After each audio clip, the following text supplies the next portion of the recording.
Is it possible that man with his fallen human nature can bring about peace in our world? Winston Churchill said no.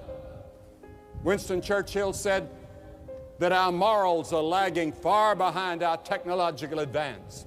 Just think what's happened in 100 years. 100 years ago, we didn't even have radio, and certainly no television. And we barely had a few automobiles. And no one had seen any, at least in the part of the world I lived in.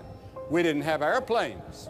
The first airplane flew in this century, 1903 at Kitty Hawk, North Carolina, and it just flew a few yards. And all of this has happened so quickly, and our human nature has not changed. We are still human beings capable of any kind of crime, and we're capable of war.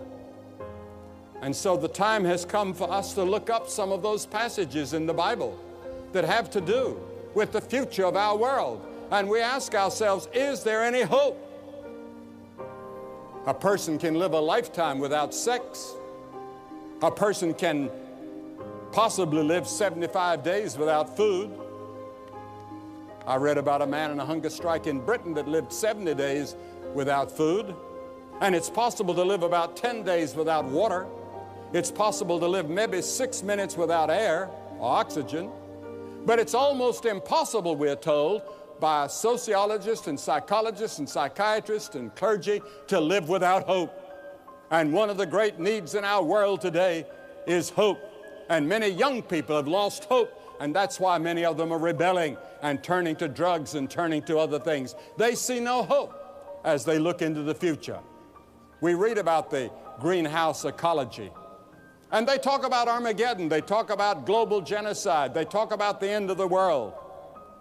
And we're seen almost daily in the press and on radio, or television, some reference to it.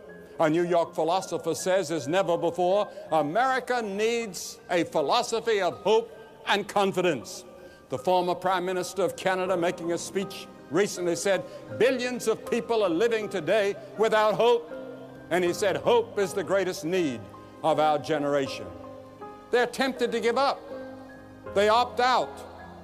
And so we tend to hide from reality and responsibility, as many people today are searching for hope. So the zodiac signs are being studied as never before. Spiritual mediums are prospering. Computers are being used on a massive scale to predict the future. We hear a lot about astrology.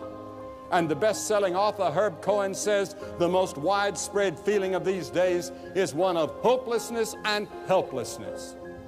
And what oxygen is to the lungs, such is hope to the meaning of life. In our passage that I want to read now, there are 4 things that I want you to see. They all begin with a V. Luke, the 21st chapter, beginning at verse 25. And there shall be signs in the sun, and in the moon, and in the stars, and upon the earth distress of nations with perplexity, the sea and the waves roaring, men's hearts failing them for fear, and for looking after those things which are coming on the earth, for the powers of heaven shall be shaken. And then shall they see the Son of Man coming in a cloud with power and great glory. And when these things begin to come to pass, then look up with hope, and lift up your heads, for your redemption draws near.